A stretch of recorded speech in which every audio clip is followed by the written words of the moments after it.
North Carolina is one of those states whose story feels bigger than its borders. It sits in the southeastern and South Atlantic United States, stretching from the high Appalachian Mountains in the west to the Barrier Islands and Atlantic coastline in the east.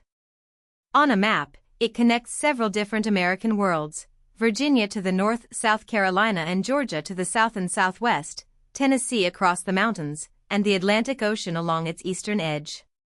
Today, North Carolina is the 28th largest state by area, but it ranks 9th in population, making it one of the most important demographic and economic centers in the country. Its identity is often captured in two famous phrases, "first in freedom" and "first in flight." One points to its Revolutionary-era push toward independence, the other to the Wright brothers' historic airplane flight at Kitty Hawk. Together, they hint at a state shaped by ambition, geography, conflict, innovation, and rapid growth. To understand North Carolina, start with the land itself. The state is often described in three broad regions running from west to east: the mountains, the Piedmont, and the coastal plain. In the west, the Appalachian Mountains rise dramatically, including Mount Mitchell, which reaches 6,684 feet. That makes it the highest point in North America east of the Black Hills of South Dakota. Moving eastward, the land drops into the Piedmont, a rolling region of hills, cities, universities, and industry. Farther east, the terrain flattens into the Atlantic coastal plain, where rivers, wetlands, farms, and barrier islands dominate the landscape. This gradual descent from mountains to ocean is not just scenic, it has shaped settlement, transportation, farming, trade, and culture for centuries. North Carolina is not a single geographic experience. It is a cross-section of the eastern United States compressed into one state. Long before North Carolina was a colony or a state, people lived on this land for thousands of years. Archaeological evidence from the Hardaway site indicates human occupation dating back roughly 10,000 years. That deep history reminds us that the story of North Carolina did not begin with European maps or royal charters.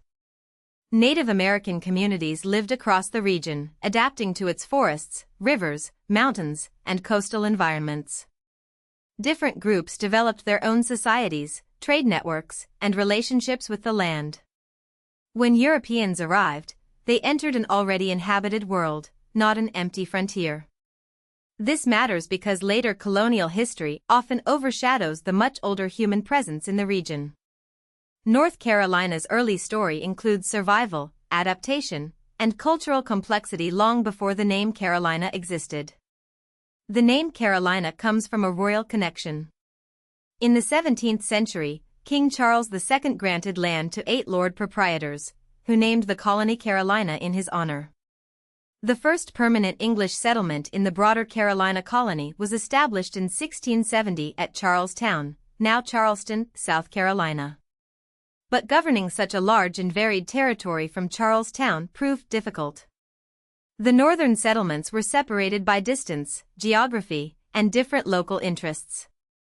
Over time, the colony functioned less like one unified place and more like two distinct regions. Eventually, this reality became official. North Carolina emerged as a separate royal colony in 1729. Its early colonial development was shaped by scattered settlement, agriculture, waterways, and a political culture that often resisted distant authority. That tension with centralized power would become especially important as revolutionary ideas spread through the colonies.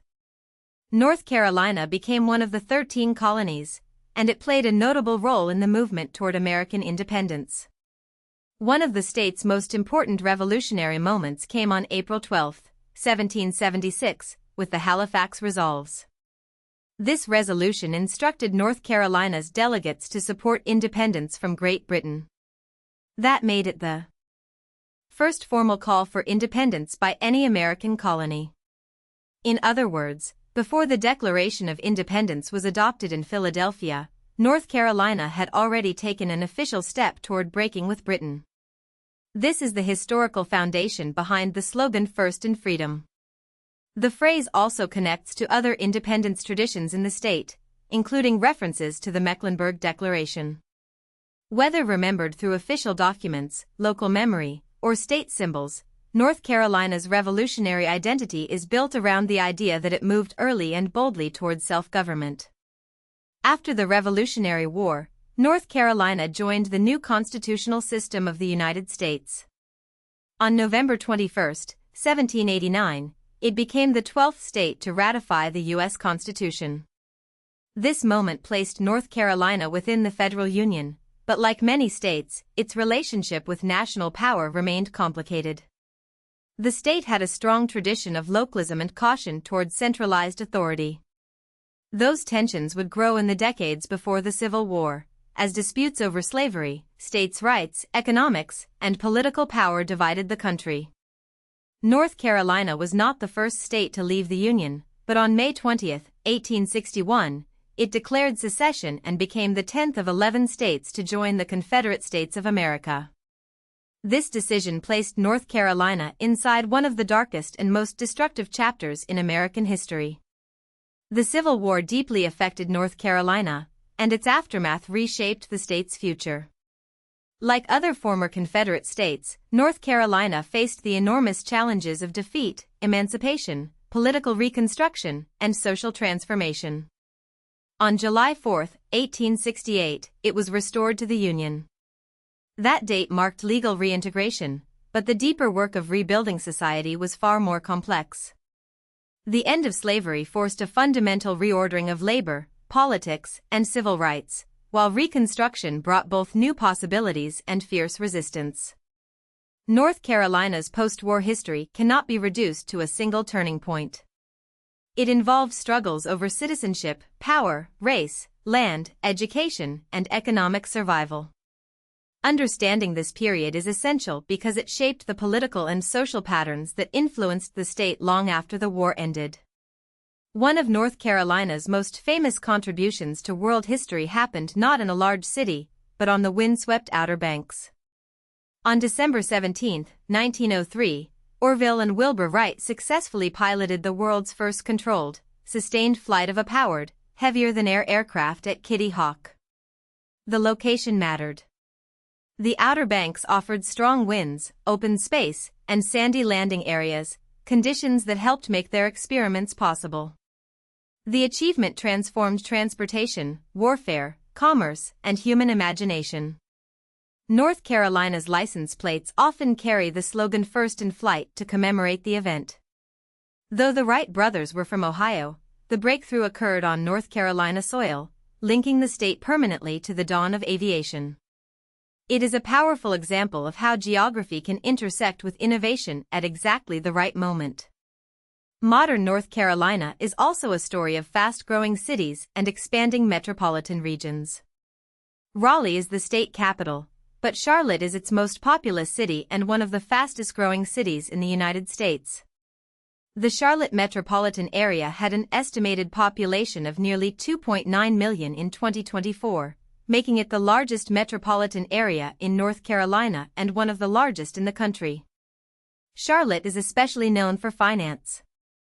It is the largest banking center in the United States after New York City, a role that gives it national economic importance. This growth has changed the state's image. North Carolina is no longer seen only through agriculture, small towns, or coastal tourism. It is also a hub of corporate offices, construction, migration, transportation networks, and urban transformation. Another major engine of modern North Carolina is the Research Triangle.